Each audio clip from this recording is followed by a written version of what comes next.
Madame, Monsieur, bonjour et bienvenue sur Vox Africa. Je suis Fanny Wegscheider. Votre point quotidien sur l'actualité africaine et internationale, c'est tout de suite dans Vox Flash.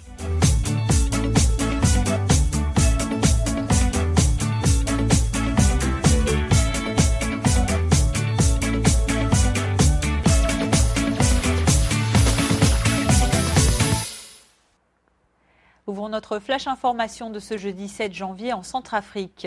Nous vous le disions hier, de nouvelles plaintes pour abus et exploitation sexuelle sur 4 fillettes ont été portées à l'encontre de militaires des Nations Unies, mais aussi de forces internationales dans le pays.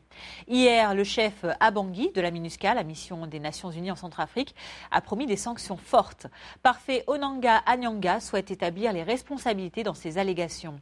Les victimes présumées ont pour le moment été interrogées par des enquêteurs de l'UNICEF, le Fonds des Nations Unies pour l'enfance. Pour le chef de la MINUSCA à Bangui, sa mission est venue dans le pays pour aider une population déjà meurtrie. Alors selon ses termes, il est absolument inacceptable qu'un seul soldat du maintien de la paix soit impliqué dans des actes aussi horribles. L'Organisation des Nations Unies a ouvert une enquête à l'encontre des casques bleus des 3 pays participant à la MINUSCA. Si aucune précision n'a été faite par l'ONU sur le nombre d'hommes concernés et sur leur contingent, certaines sources parlent quand même de soldats du Maroc, du Gabon et d'Égypte. Le chef de la MINUSCA à Bangui s'exprimait hier au sujet de cette nouvelle affaire. Les sanctions seront fortes dès que les responsabilités seront établies, mais aussi notre compassion et notre aide aux victimes est déjà en cours par l'UNICEF. La famille des Nations Unies ira vers cette population meurtrie.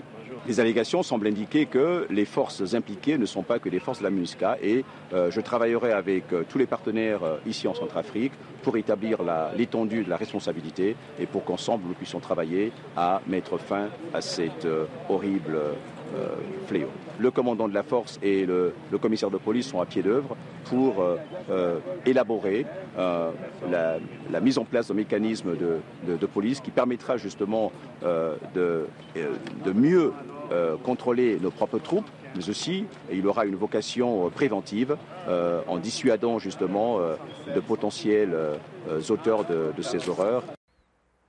Autre affaire importante en Afrique centrale, le procès au Burundi des 28 militaires et policiers accusés de tentative de coup d'État perpétrés le 13 et 14 mai dernier.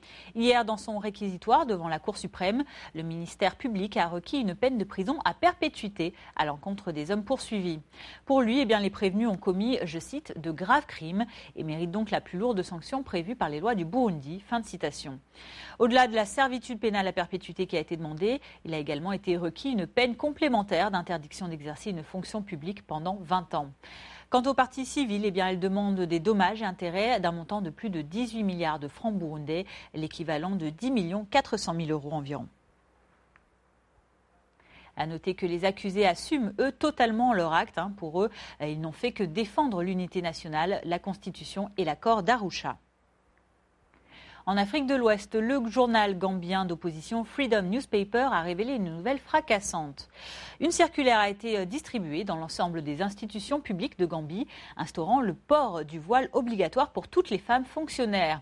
La mesure semble être la première relative au nouveau statut du pays de Yahya Jammeh. Le 12 décembre dernier, le président, qui est au pouvoir depuis 1994, a en effet déclaré que la Gambie était maintenant une république islamique. Le mémorandum sur le port du voile, envoyé par le Bureau de gestion du personnel à toutes les administrations du pays, est daté du 4 janvier. Des sources au sein de l'administration ont confirmé l'existence de cette note. Le gouvernement ne s'est en revanche pas encore exprimé publiquement à ce sujet.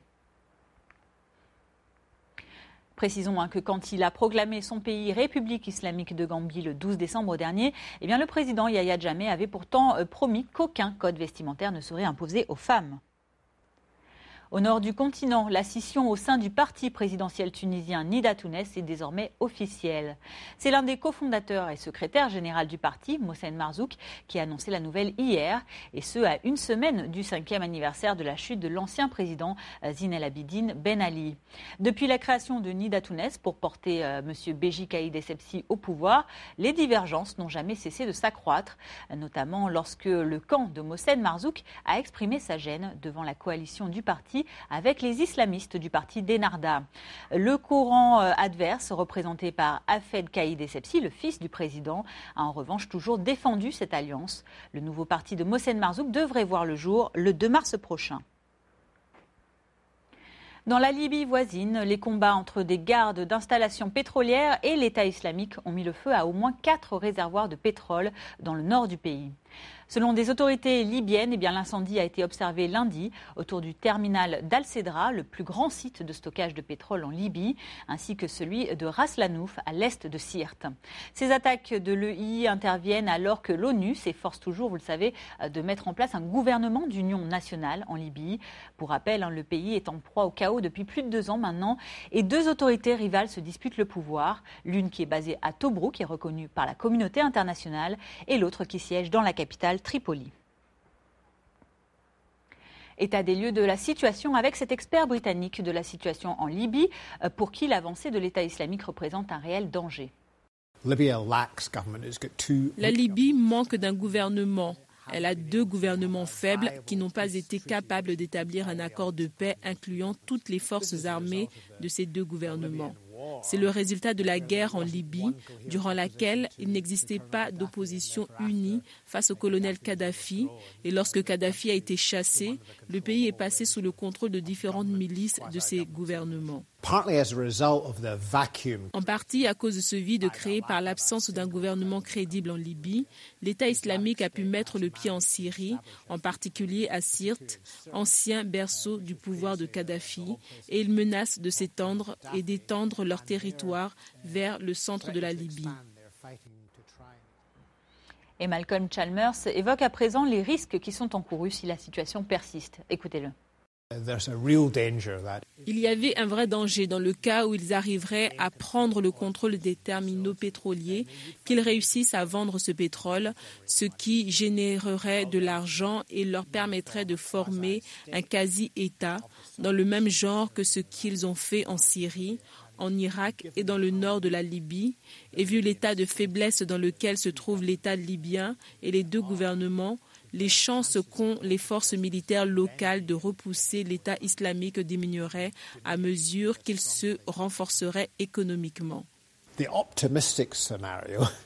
Je pense qu'il y a un risque réel que l'aide de l'Occident soit perçue comme contre-productive d'un point de vue politique. Mais je pense que tant que la bataille sur le terrain est menée par des forces locales, ce risque est moindre que si c'était des Occidentaux qui se battaient sur le terrain avec des brigades et des bataillons, parce qu'au final, ce seraient les Libyens et eux seuls qui auraient reconquis leur territoire des mains de l'État islamique.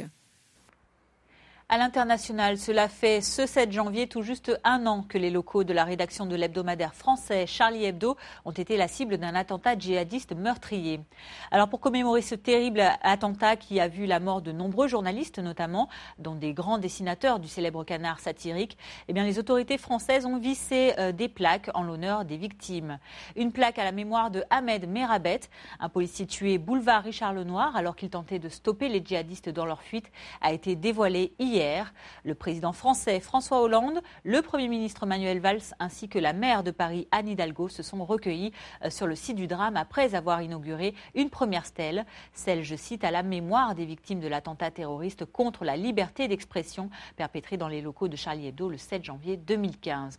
Cette première plaque a été révélée en présence des familles des victimes et est apposée sur l'immeuble de la rue Nicolas Appert dans le 11e arrondissement qui était le siège du journal.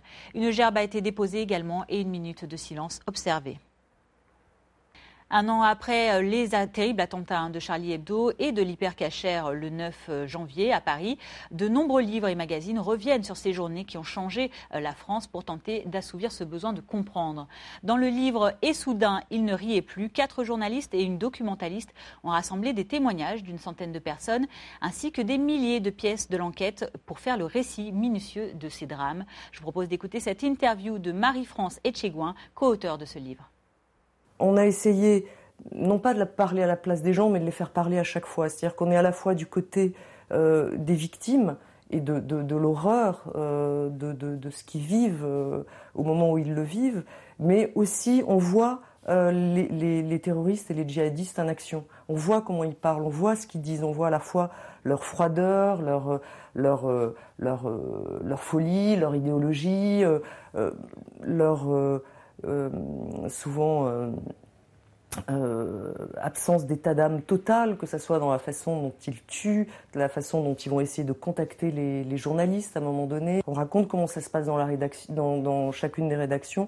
On raconte des scènes absolument incroyables où les caméras de télévision sont pratiquement à suivre pas à pas les policiers dans la traque des Kouachi, ce qui va susciter des colères mémorables du ministre de l'Intérieur, qui va susciter une réorganisation aussi de la police et une nouvelle façon de travailler.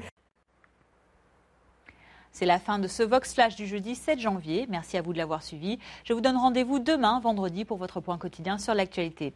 En attendant, je vous souhaite une excellente journée. Bonne suite de programme sur Vox Africa.